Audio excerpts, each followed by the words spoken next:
3 करोड़ जुटाने की चिंता में वीर अपने कमरे में चहलकदमी कर रहा था। तभी उसके दिमाग में आइडिया आता है। खुराना अंकल। खुराना का नाम लेते ही खुराना का होलोग्राम फिर उसके मोबाइल में अचानक से अपीयर होता है, जिसे देखकर हर बार की तरह वीर डर जाता है। हाँ पुत्र, तूने मुझे बुलाया? खुराना बोलता है। "अ- अंकल, आप अलादीन के जिन हो क्या कि मैं आपका नाम लेता हूं और आप अपीयर हो जाते हो?" वीर जेन्युइनली ये जानना चाहता है। खुराना हंसता है। अरे बेटा, मैंने तुम्हारे मोबाइल पर वॉइस कमांड इंस्टॉल कर दिया था ताकि किसी भी मुसीबत में तुम मुझको बुलाओ तो मैं जल्द से तुम्हारी मदद के लिए आ सकूं। ये सुनकर वीर उनसे पूछना चाहता है कि आपको इसके अलावा कोई और काम धंधा है कि नहीं, पर पैसा न मिलने के डर से वो नहीं पूछता, चुप रह जाता है। बोल पुत्र, क्या हेल्प चाहिए तुझे? खुराना पूछता है। हेल्प तो चाहिए अंकल। वीर बोल ही रहा था कि खुराना बोलता है, तो फिर आ जाओ मेरी लैब। लैब भी घुमा दूंगा और बातें भी कर लेंगे। मैंने तुम्हारे मोबाइल पर लोकेशन भेजा है, देखो। Okay, see you soon. ये बोलकर खुराना फोन काट देता है। इतनी तेजी में ये सब होता है कि वीर प्लेजेंटली सरप्राइज रह जाता है। वो सोचता है कि खुराना इतना बड़ा साइंटिस्ट है तो 3 करोड़ तो होने ही चाहिए उसके पास। वीर खुराना के दिए हुए पते पर पहुंच जाता है और चारों तरफ देखता है। वो किसी बड़े ऊंचे कांच वाली बिल्डिंग की कल्पना लिए चारों तरफ देख रहा है। आखिर इतने बड़े साइंटिस्ट हैं खुराना अंकल, तो उनका ऑफिस भी तो शानदार ही होगा। पर वहां तो बस एक टूटा फूटा मकान दिख रहा था। वीर कंफ्यूज था कि तभी उस टूटे फूटे मकान से खुराना भागता हुआ बाहर आता है। अरे पुत्र, तू आ गया। Welcome welcome welcome in my lab. Khurana की बात सुनकर वीर के मन में बस एक ही ख्याल आता है, खोदा पहाड़ निकला चूहा। खुराना उसका हाथ पकड़ के लगभग घसीटते हुए अंदर ले जाता है। अंदर आने के बाद का नजारा देखकर वीर को लगता है, भैया गई भैंस पानी में। कबाड़ी की दुकान भी उस घर से ज्यादा अच्छी थी। अब वीर अपनी भावनाओं पर काबू नहीं रख पाया और अपना सवाल दाग ही देता है। अंकल, आप तो कह रहे थे कि आप बड़े साइंटिस्ट हैं। इस पर खुराना हड़बड़ाता है। हाँ हाँ हाँ, क्यों क्यों किसी ने कुछ और बोला है क्या? वीर सरकास्टिक होकर कहता है। नहीं, वो इतना बड़ा ऑफिस देखकर लग रहा है। वीर बोल ही रहा होता है कि खुराना पास लगे एक बटन को दबा देता है, जिससे पूरा का पूरा फ्लोर हरकत में आ जाता है और किसी लिफ्ट की तरह नीचे जाने लगता है। वीर लगभग लड़खड़ाते हुए गिरने वाला होता है, पर खुराना उसे सहारा देता है। ये क्या है अंकल? हाँ, वीर घबरा कर कहता है, पर उसके जवाब में खुराना बस मुस्कुराता है। वीर ऐसी सिचुएशन में उसे मुस्कुराते हुए देखकर गालियां देना चाहता है, पर बाद में पैसे ना मिलने के डर से वो चुप ही रह जाता है। अब वो लिफ्ट रुकती है और एक दरवाजा खुलता है। एक तेज सफेद रोशनी से वीर की आंखें चुंधिया जाती हैं और वो अपनी आंखें मींचने लगता है। उन मींची हुई आंखों से वो जो देखता है तो बस उन्हें देखता ही रह जाता है। एक बड़ी विशाल लैब, जहां हर जगह हाईटेक मशीन्स लगी हुई हैं, बड़ी बड़ी स्क्रीन्स लगी हुई हैं जिसमें अलग अलग डेटाज और वीडियोस चल रहे हैं। बड़े बड़े ट्यूब्स में से फ्यूम्स निकल रही हैं और रोबोटिक हैंड्स अपने अपने काम में लगे हुए हैं। ये खुराना की लैब से ज्यादा आयरन मैन का वर्कशॉप लग रही थी। वीर को लगता है जैसे वो अपने सपनों की दुनिया में पहुंच गया है। वाह अंकल, ये तो तहलका है। वीर के मुंह से निकले हुए शब्दों को सुनकर खुराना ऐसे खुश होता है जैसे अपनी खूबसूरती की तारीफ सुनकर कोई लड़की खुश होती है। मेरी लैब है, मेरा। खुराना अपनी तारीफ करते हुए कहता है और अपनी मशीन्स को ऐसे देखने लगता है जैसे मशीन्स ना होकर उसके पालतू जानवर हों। बोल पुत्र, तुझे क्या हेल्प चाहिए? तू जो बोलेगा मैं दूंगा, आखिर तू मेरा यार का पुत्र है। खुराना बड़े प्यार से वीर को पूछता है।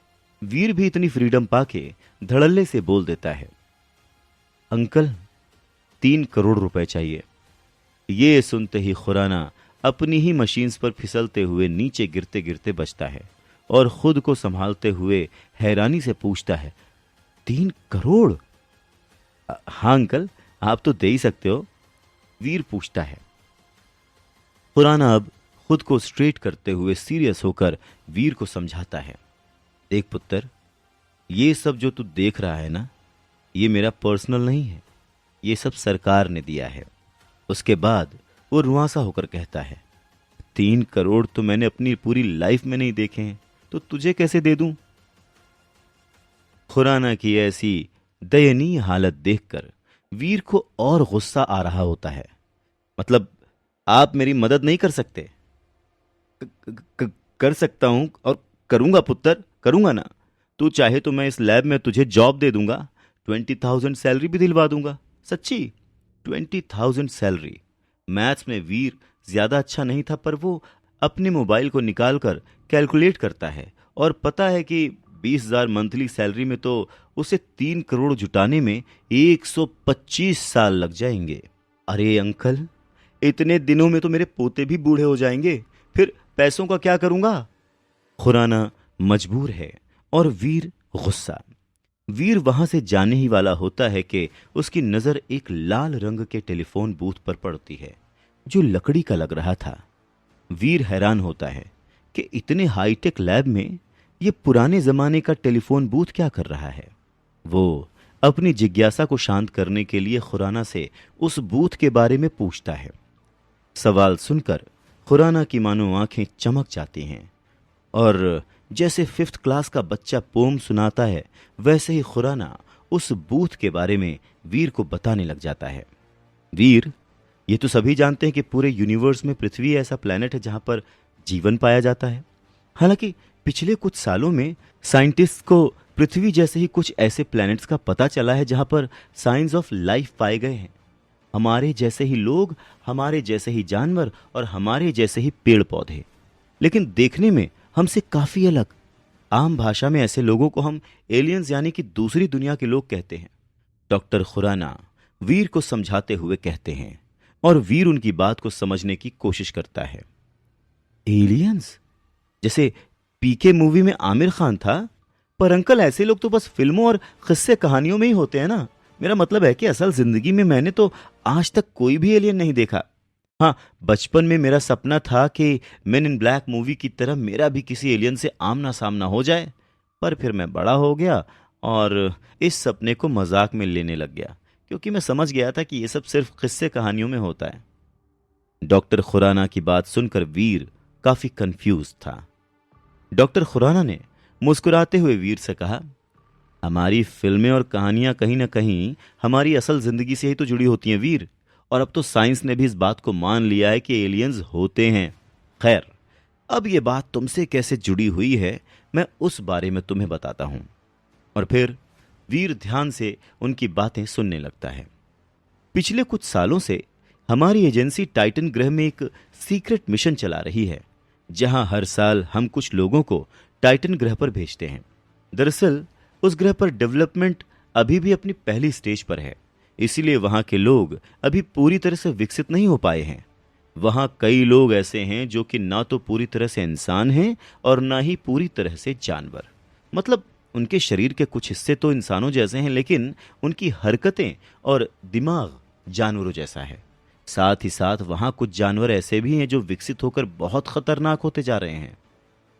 इस तरह के लोग और जानवर उस ग्रह के उन लोगों के लिए खतरा हैं जो पूरी तरह डेवलप हो चुके हैं और जिनकी इंटेलिजेंस भी हम जैसी ही है। लेकिन उन लोगों के साथ साथ ऐसे जानवर और लोग हमारी पृथ्वी के लिए भी खतरा बन सकते हैं। इसीलिए हर साल हम अपने प्लैनेट से कुछ लोग टाइटन ग्रह पर भेजते हैं, ताकि वो लोग हमारी पृथ्वी की तरफ बढ़ रहे खतरे को वहीं पर खत्म कर सकें। ये टेलीफोन बूथ उसी टाइटन ग्रह पर जाने का पोर्टल है। वीर कंफ्यूज्ड है और सवाल पूछता है, अंकल, जब उस ग्रह पर इतना खतरा है तब लोग वहां जाते ही क्यों हैं? हाँ? खुराना मुस्कुराता है और कहता है, पैसे कमाने और ताकत पाने के लिए। वीर प्लेजेंटली सरप्राइज हो जाता है और पूछता है कि लोग कितने पैसे कमा सकते हैं वहां पर? अनलिमिटेड। समझ रहे हो? अनलिमिटेड। खुराना इस तरह से खुश होकर बोलता है जिससे वीर को यकीन हो जाए कि उसकी पैसों की समस्या भी टाइटन ग्रह पर जाकर खत्म हो सकती है। वीर सोचने लगता है। वीर को देखकर खुराना को भी एहसास होता है कि वीर टाइटन के बारे में सोच रहा है। खुराना तुरंत ही वीर के सपनों पर पानी फेरते हुए कहता है, नहीं नहीं, पर तुम वहां नहीं जा सकते, इसलिए सोचो भी मत। वीर हैरान हो जाता है। अरे भाई, तुम मेरे जिगरी दोस्त के इकलौते बेटे हो, यानी मेरे भी बेटे जैसे ही हुए। मैं तुम्हारी जान खतरे में नहीं डाल सकता। तुम घर जाओ और कोई और रास्ता ढूंढो पैसे जुटाने का। ये कहते हुए खुराना वीर को उसकी लैब से बाहर जाने को कह देते हैं। हालांकि वीर घर की ओर निकल जाता है, पर खुराना की बात उसके दिमाग में किसी साइंस फिक्शन फिल्म की तरह घूम रही थी। पर साथ में अफसोस भी है कि वो परिवार के लिए पैसे नहीं जुटा पाया। वीर जैसे ही घर पहुंचता है तो देखता है कि उसके लफंटर दोस्तों की टोली बाहर ही उसका इंतजार कर रही है। वीर समझ जाता है कि वो लोग कल वाली बात पर उससे सवाल पूछेंगे और वो एम्बैरेस होगा। इसीलिए जैसे ही वो दोस्तों से मिलता है, खुद ही सारी कहानी सुनाना शुरू कर देता है कि कैसे उसके फादर ने उसके डूबते हुए फैमिली बिजनेस को संभाला और उसकी बुआ और चाचा की शादियां करवाईं, उन्हें घर दिलवाया, उनकी वजह से स्टार ग्रुप से पंगा भी लिया, जिसकी वजह से उनकी जान चली गई। पर उनके जाने के बाद उसकी बुआ और चाचा उन्हें दादाजी के घर से निकालना चाहते हैं। वीर की कहानी सुनकर सभी दोस्त उसे सिंपैथी दिखाते हैं। अभी अभी जवान हो रहे लड़कों के खून में कुछ ज्यादा ही उबाल होता है, पर दिमाग उतना ही कम होता है। ऐसे ही दिमाग से वीर के दोस्त उसे सलाह देते हैं कि वीर को बुआ के घर से जाके इस घर के प्रॉपर्टी के पेपर्स चुरा लेने चाहिए। उसके बाद बुआ हो या चाचा, कोई भी उन पर घर खाली करने के लिए लीगल एक्शन नहीं ले पाएगा और उसे 3 करोड़ रुपए भी नहीं देने पड़ेंगे। वीर भी तो उसी उम्र का है, उसे भी आइडिया जम जाता है। वो डिसाइड करता है कि कल रात वो बुआ के घर में कागज की चोरी करने जाएगा।